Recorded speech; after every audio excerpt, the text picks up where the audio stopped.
Oh, Hello again, and welcome to Winning with the Wrangler at Dick Powell's Leadership Corner, brought to you by Earth, Wind, Fire, Water Training and Development, where our passion is building leaders of today and tomorrow. Today, the information on today's program was gathered from many different places and many different people. So if you hear yourself in our conversation, it's not all about you.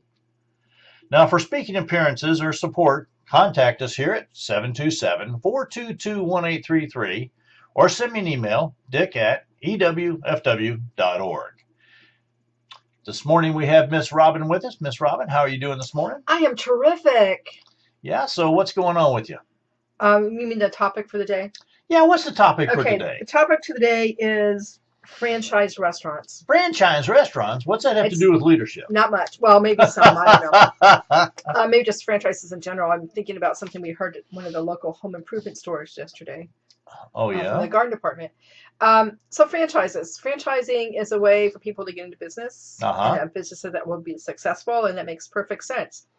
My big problem with franchises is when they change their menu. Changing their menu. Yeah. Franchises, most of the food is prepared at a huge kitchen somewhere and shipped Mhm. out, and so then the food tastes the same all over, which can be a good thing. So if Which there's does good make things, sense. let's talk about the good things about franchises first is that you know what to expect when you walk in. You know price range, you know they're either clean or dirty, you know basically what the menu is going to be and if it's something you like or not. Hmm. You can meet people there. You can check out if it's something they like or not and go somewhere else. So they have their purpose. And like when you were traveling and stuff, and we like to stop at individual local restaurants, but sometimes you can really not do well there either. You can tell good ones by the local trucks in the parking lot. How many people are there already? If nobody is there, don't stop. And it's a mealtime, don't stop. Just keep going. But the franchises gives you a foundation for a meal when you need a meal. Hmm. They're also pretty good about giving space to networking groups and stuff because that fills the restaurant. But my main thing here is what happens when they change the menu. Well, let's give the story here. The story is, We really wanted we were given some gift cards to buy. which is how we get to Okay. franchise restaurants. Yeah. And so it was very nice of the folks to Presents, provide those with us. And so we went there to this location expecting a really great meal. We'd eaten there before. but not in a long time. We That got would there qualify that. and service was okay. We were Yeah. sat down and those things, but the meal came. We ordered the meal, what we thought we were ordering anyhow, and it came and it was different. Look, I don't like anything on my steak. I want salt and pepper. I don't want all that other stuff. Okay, Yeah. that's why I like to eat in Texas. But um, We don't live in Texas. Sorry. it had this wonder dust on it or some stupid thing. But the thing about it is we weren't told about that, and it wasn't on the menu. Yeah, we're just kind of So and well, the first thing was the menu had changed a lot. the menu had changed so much that we didn't really Whoa. know what to order. Yeah. The waitress kept looking at us like we were from Like, what's foreign taking you country. so long? You have to read the whole menu. Well, we did. We haven't been there in, I don't know, many years. Mm. And so I had to read the whole menu, and the menu had changed. The selections had changed a lot. um, a lot. Some of it really surprised me. Not in a good way or bad way, just a surprise. I- But there's not just this franchise, but other franchises we have eaten at, off and on over the years. One into one was having weekly meetings at Mhm. one of the franchises, and all of a sudden we walked in. They have a really interesting lunch menu. You can pick, one from column B and one from column A, and I had my thing I liked, and the way I wanted it ordered and cooked and presented. Walked in one time and it was gone. Something new. Gone off the menu. Been to places where we had ordered this specific thing every time we went to this restaurant. A lot of restaurants, or we had this thing we liked that we went there to order, and all of a sudden you go and it doesn't have what you want to eat. So now you're stuck with again reading the entire menu, hoping you can find something that you like as well as what you came there for. Because there's a lot of things I just really cannot eat, and I have to watch that because I don't want to go out and have 5 antacids before I get home. My doctor told me that's a really bad idea. So I don't eat there anymore. Yeah. But so it's just, I just don't know how or why or what their philosophy is for reasoning, for changing so many great parts of the menu. Is it that that particular thing is no longer available at a decent price? Is it that I'm the only one in the world that orders it?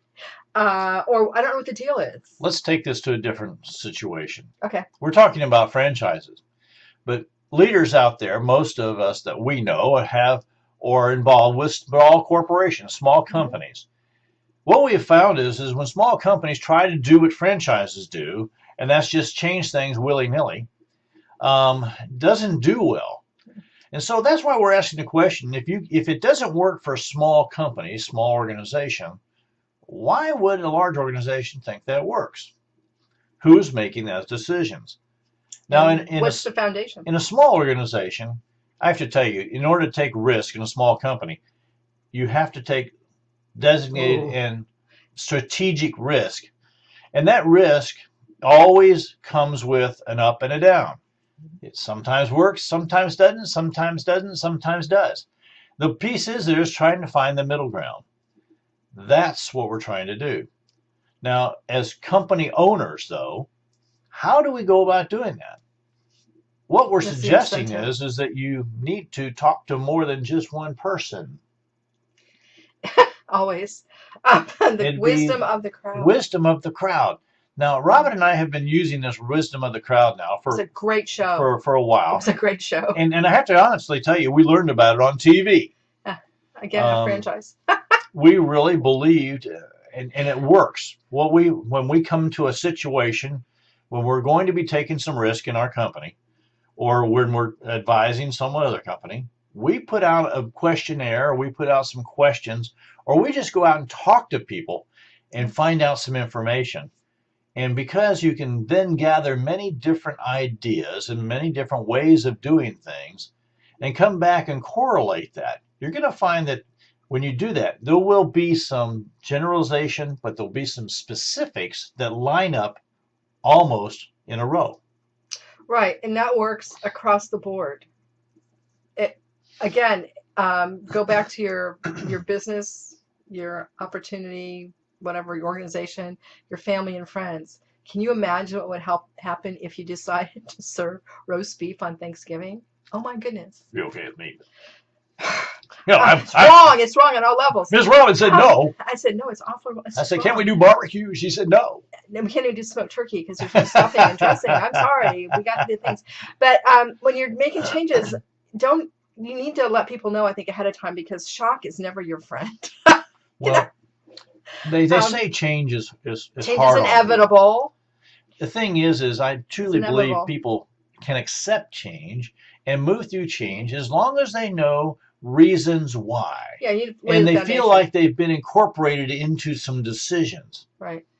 Okay, go back to when we started talking about the franchises. Okay. When they change their menu, they don't tell you. No, it's pretty you don't know there if you get there and you're sitting down and all of a sudden you're going, whoa, this is really different. But I wanted to bring up, before I forget, the franchises that don't change much. Okay. Okay, there's a reason McDonald's and Burger King and Taco Bell and Kentucky Fried Chicken and IHOP are all still in business for this many generations and decades and everything else. They might change some of their menu, but their basic stuff stays the same. That Whopper has never changed. And again, those are successful franchises. Look what department stores. Look, wow. Sears is going out of business. Pennies. They've been in business for over 100 years. Ward's went out of business. What did they miss in their franchise? Kmart. Yeah. And we're missing those stores because we don't have the choices we used to have, do we? But what happened with them? I mean, they made changes in their whatever, and we'll see what happens. The one we heard about yesterday was we were in a garden department and a home improvement store to see what was coming in, because it's January, but it's Florida, so all of the poinsettias are gone, and they're bringing the spring stuff is starting to come in. And what they said was, we're seeing plants in there that we have never heard of. And we said, ooh, what does this grow in? We're looking at the labels. Ooh, it's red. I want it. Okay. And the gal said, you need to know all of our plants now come from corporate. Corporate decision. The corporate made the decision. And evidently the decision was all the stores would have the same plants. And we know some of the plants we saw do not grow in Florida. So here again, And you're like, wow, why would they make that decision? They're going to have a lot of plant returns. the young man who was we were talking to, Mm-hmm. he was very open about saying in the past, right, that the local manager of the either the area or the store, the nursery area, yeah, kind of had a background of what grew and what didn't grow in that area, and right. therefore would order those type of plants in the different seasons. And he was quite kind of perturbed that they weren't asked about that anymore, and now they were expected to actually sell these things Yeah. that they knew wouldn't grow, and they would have to take back and do all sorts of Yeah, I'm things not with. sure what their plan for that And really so is. Yeah. this poor young man was really kind of at wit's end, and he really didn't know what to do, because he said, I really can't tell you if those will grow here or not. Right. They'll say things like, according to what we know about this plant, it can't have more than 4 hours of sunlight every day. Okay, it can't grow at my yard. We live in Florida. 4 We live in hours of Florida. sunlight every day. Mm-hmm. Okay, there's places where we have shade different times of the year, but you know, if that shifts, like with the sun, and it shifts a lot more in Florida. Yeah. Well, I guess not as much in Florida as you're going to get up north, but okay, so where can I put this where it's going to be visible and attractive and make my house look nice, that it's going to grow? Well, not anywhere where you're going to see it from the street. So we divide plants. Here we are at a thought process. We have people at the local level who know what's going on, know what works, what doesn't work, who are being put off to the side by some people at the top. Now, is that one person making that decision? Did they use the wisdom of the crowd? Evidently not. I doubt it. And so we're really saying to franchises, we're saying to companies, even those like us, we own our own company. There's just Miss Robin and I. We have been using this word of the crowd in some way for years. And I'm going to tell you, it's huge, how important it has been for us to use it when we were taking risks to build the company. Mm-hmm. This risk now is, I don't feel too, I'm not really afraid to take and try too much, because we're doing the background. We're doing the research by using the wisdom of the crowd. Right. How important that is. The main thing is that when people ask you questions, you give them an honest answer from your experiences and your point of view. Don't make it sound better than it is or make it sound worse than it is. Just give them an honest, open response to whatever they're asking. Okay. It's important. Do you think it's easier to use questionnaires, or do you think it's better to put out email? Do you phone calls? What do you think is the best way to Since I've done all these things, phone calls work. People will tell you the things over the phone honestly, because they can't see your expression. Go. That works, but again, it takes a lot of time. Emails work pretty good if you just ask a couple of questions. You say, for heaven's sakes, please let me know what you think, one way or the other, because I don't know what to do. I don't think those questionnaires that we pick up and it's like an evaluation from a training. You don't ask, was the room too hot or too cold? Who cares? It doesn't matter a lot. You know, you probably had no control over that anyway. There's a thermostat down the hall. But to ask them, what did you get out of it? What did we not tell you? Leading questions like that. And you don't have to do it with an individual evaluation and a training, because honestly, if someone goes through marks, everything was perfect, throw it away. It's useless. If everything was garbage, throw those worst ones away. Don't let anybody else on your team ever see them. They are so disheartening. You might want to read them privately, but take the middle ones. Take the middle ones and say, what are they really telling us, and what do we need to do different, and things like that. The most thing we learned from evaluations, from trainings, was who not to have back on staff. The wisdom of the crowd. But when you do the questionnaires and everything else, if you don't ask the right questions, you're not going to get the right answers. Right. And we were in a group where they kept doing questionnaires about every 3 or 4 or 5 months, and they never went forward from them. So that was useless. Oh, no, that would be a big one. That's a bad thing to do, because everyone will come in and says, we need to do a questionnaire, or we need to do a forget it. You don't do anything with it. I'm not taking my time. If the people don't see results, or they don't see something that says, from the survey, we've learned this, and so we're correcting that. Or they take one survey. They don't take the whole group. Again, get rid of the worst ones. Get rid of everything. Everything's perfect. It's pretty amazing to me. Okay, my favorite thing to do, though, is in a big group, is just put a bunch of Post-it. You can put poster-sized Post-it notes now. Make sure you use waterproof markers. Yeah. Post them on walls and ask one question. And we have done that for a group of 3,000 attendees one time because we don't want to read 3,000. We don't want to print 3,000 surveys or evaluations or whatever. And people will write on there what they in their heart they want you to know. And that's all you need to know. And who has a heart they just that has stick an that idea. sticky note up on top there, and there it is. But you can use sticky notes too, but I just use how to write on the poster board. And you can do 3 or 4 easels in a big room and say, I have 4 questions. Please take your time and think about it. You can put one sheet of paper on a table if you've got round tables. And say, if you have something to tell me, let me know on this piece of paper. There's a couple questions there. If there's anything else you want to tell me, flip it over and write it on the back. We were at a location last evening listening to a concert. And in the location were these nice little cards that had, where did you hear about us? I went, That's good to know. Where did I hear about you? Because we don't know. But I actually filled it out. I actually did do it and put my information on there. So it was very interesting to me that someone had actually come across and said, hey, we really need to know how these people got here. How do they hear about it? Because they're spending a lot of money on some of those promotions. Now, and if people aren't paying attention, that's the risk I'm talking about. Yeah. See, there has to be a risk and reward. And when you're running a company, I don't care what kind of organization, even your family, you need to know what's working and what's not. But you need to know how they came about finding out the knowledge to be there. Right. And that's a huge one for me. Right.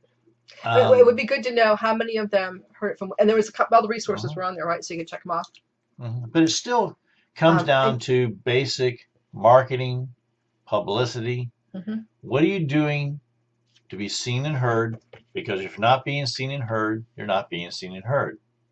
So when franchises just go out willy-nilly and change things, are they being seen and heard? Do they talk to people? Are they looking at what comes back on the plates? That's a telling. That would when be you're a cook. Yeah. What's going in the garbage? The dishwasher would know that one. Probably. Yeah, you would. Dick is the dishwasher. I'm the dishwasher. But you want to know what's coming back and quantity-wise, so you can adjust it for next time if you're cooking for the same group all the time, which is one of the things we did. So franchises need to change things. When we went, did you notice that? I guess it's still pretty prevalent that if you don't want the French fries or the baked potato, you can usually get steamed broccoli. Yeah. Until you're turning green from too much steamed broccoli, but it's a healthy alternative. We found a couple other restaurants where you wouldn't expect it, where you said basically a hamburger stand kind of place. What do you have besides French fries? That really over French fries, and they'll go, oh, we had this wonderful salad plate, and they brought me this one. It was gorgeous. Huge. It had tomatoes and carrots and red cabbage. It was beautiful. And what kind of dressing you want? I was so astounded, and it cost like 50 cents more than the French fries. Really? I mean, this was awesome. So pay attention to those things. And I'm not sure, like I said, how they make their decisions on what to drop, what not to drop. The other part of the franchise is we noticed a lot of the franchises here, suddenly their names are changing. So they're dropping half the name. It looks just like the old name, the same font, and the same colors. Like they couldn't afford new signs, so they kept half the name. I'm just saying that because that's what I thought. It might be, may or may not be true. You decide. But we don't know. We didn't go because we weren't sure what that meant to the menu. We kind of familiar with what their menu was, whether they had changed it or not. I don't know. But that's, I don't know why you would have a franchise that was reasonably successful and then not have a franchise anymore, evidently because it lost its success or whatever. Or you might have to stop paying the franchise company that you don't want to do it anymore. You can own it yourself. I don't know. I know. That'd be good for me. We met a guy years ago at one of the pizza franchises, and he said, or maybe that was on TV. Anyway, the comment was, if you make the pizza the way we show you to make the pizza, 80% of what we're showing you, 80%, you will be successful. If you do not make the pizza 80% of what we're showing, like you try to skimp on the pepperoni or something like that, or you change the sauce or whatever, you are not going to be successful. That's a different risk piece. That might be. But franchise, for the money you have to pay back the franchise, I can see chopping off half the name. hopefully people still recognize it. But there again, your marketing and publicity would have to go along with that. And you would have to change everything.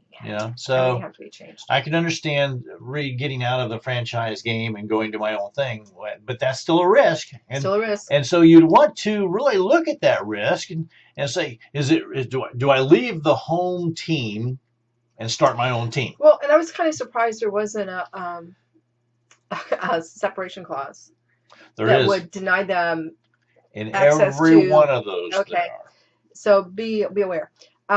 But when there's only one major supplier that we both buy things from and we do things, it's coming from there. It comes from that same supplier that we can go down and buy from. Mm-hmm. So not a big surprise. And there's only a couple major suppliers, so we know where their food's coming from. If it's not coming from their own kitchen somewhere, and trucking it in, it's coming from one of those major suppliers. We were pretty surprised back in the day when we were working at the catalog at the big Boy Scout camp. And we showed up and there was that same franchise bringing the food in from what we lived in Florida. That was in New Mexico, same company. There's some food that's different, but I got to tell you, when you're ordering food from this major food wholesaler in the United States, there was 4 pages of hamburgers. It was pretty phenomenal to be able to pick out what kind of hamburger, how big, how many per pound, and the percentage of fat. Did it look hand packed? Did it have grill marks on it? Did it have grill marks on it to begin with? I thought that was funny. Is that you can buy hamburgers with already the grill marks on it. That was kind of freaking out. All done too. Yeah, I'm not sure I should eat those. Actually, I'm pretty sure I can't eat those. It was pretty amazing. But knowing those things and how that filters through was very eye-opening. So, franchises. Changing things. Good, making bad. Things happen. Good, bad. Your company, your organization, whether it's a family, it's a church, it's a nonprofit, for-profit, what kind of changes are you making? Who's making them? How'd you find out what you're going to do? And the big question is who'd you ask? And did you ask a variety of people? I asked. Don't ask all the questions from the same little group you're in. Spread out. I was wandering around a location here recently at a local coffee shop, which I like to attend. Mm-hmm. And it's not that one that starts with an S, by the way. I don't go there.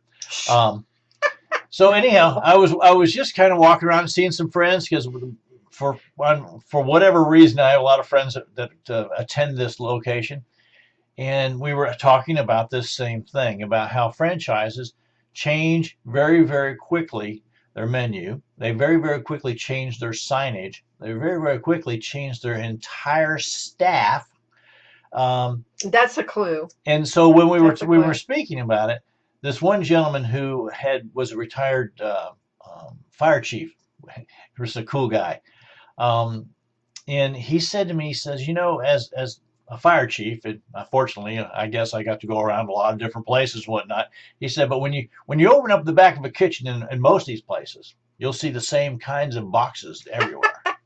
And it was pretty amazing to me. But he said this: if you walk into any restaurant or any kind of franchise and there's all new people there, they just started, turn around and leave. Because there's a problem with the leadership. And I went, huh. That's true. He said, probably would have known that if you thought about it. Yeah. He said, when I was a fire chief, I'd walk into a new fire station, and if there were all new people there, I knew I had a problem. So look at it that way. Start thinking about your own corporation, your organization, about risk. What's it mean? How do I do it? And change. Do I need to do it? Change is inevitable. It's inevitable, but improvements are not. And that's the point there. Is it change or is it improvement? And you don't just make change for change's sake. So how do I make those decisions, Robin? You have to think about it. You have to look at all your statistics. Do I listen to what's on the newspaper or? Oh, I wouldn't know. There was something this morning on Facebook about how come all the news channels have the same have the same stories, and they basically use the same words. And is that news? And we noticed lately we're getting a story we get on one network one day, we're getting the next day on a different network, and the story hasn't changed. And it should have been more information. Almost the same words. It was like the one person wrote the script and said, "We'll use it today. You guys can use it to 6 a.m. tomorrow." So does that mean that there has been no news? These were things that would have required some law enforcement investigation, and has there no? And I said to Dick last night, "What did the newspaper say?" He said it wasn't even in the paper. This was a huge accident. Just pay attention. Enjoy your franchises. Think about TV franchises. Think about newspaper franchises. Think about all radio franchises. Think about the franchises on the television networks. You don't really realize are franchise to each other. It's interesting. It's pretty amazing to me nowadays that we as the consumers, no matter for-profit, non-profit, churches, it just doesn't matter to me where we're getting our information and why we're not asking more questions. All right, because we have more resources to ask questions than we ever did in civilization. Do. And that's good. I think that's good. It's good because they're there if you want to know them. Like I said, I'm going to go research how many franchises there are around the country and how many are owned by the same. I know sometimes we get those gift cards and they're going to 4 or 5 different restaurants that you would never ever think were related to each other. I always thought that was quite interesting. Yeah. And how the home group handles that. Robin and I have a fortunate and unfortunate thing where we travel quite a bit. Yay! And it's fun. We enjoy it, and we love being out and about, talking to different people, and sharing leadership and accountability with everyone we speak to. The opportunity is this: we have had to almost either carry our own food, which we do, or we're very selective about where we go to eat. And we do not want to be cart sick in a moving vehicle. So we're very cautious about how this happens. Right. But again, franchises are all around us. This is a part of the world. And how we respond to them, how we react to them, I think we need to, as consumers, need to ask better questions.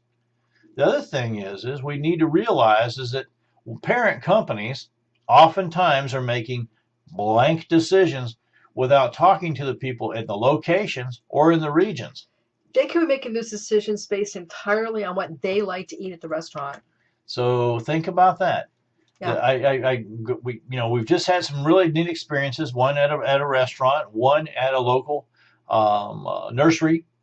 And at that local nursery, I still feel kind of bad for that poor young fella. He was doing all he could do to try to tell Robin whether it would grow in sun or not or anything. And the poor guy had never seen these things before. We've lived here. And when his supervisor said, "Hey, we don't get to choose anymore. We don't get to choose. They don't even ask us. They just send us stuff, and then we have to do something with it." Which brings up another thing. Why would they want to send stuff? I don't know that they even start. Well, maybe they start them in Florida because we have great weather. Now we can start your northern those plants. That works. Well, yeah, we have. But like I said, to see so many different little 6 and 12 packs of plants that we had never seen in Florida. The difference is there used to be a horticulturist on staff at that location who would order things to take care of that location. At this same location, there actually used to be a master plumber in the plumbing section. There actually used to be a master painter in the painting section. There used to be a master mechanic in the mechanics. There was these people who could actually tell you, but now those have been removed. And budget cuts. You feel sorry for them because sometimes I know more than they do, which is scary. Yeah, that's usually when I walk away. If I know more about whatever I'm doing than they know, I'd say I'll be back with my husband.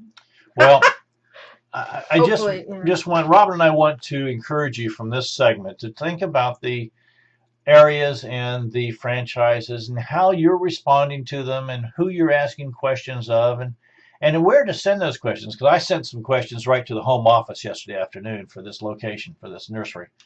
That's kind of person I am. Impressive. Well, until next time, on behalf of myself, Dick Powell, and Robin Powell, and the whole Leadership Corner team, we want to say thank you for being a part of today's program.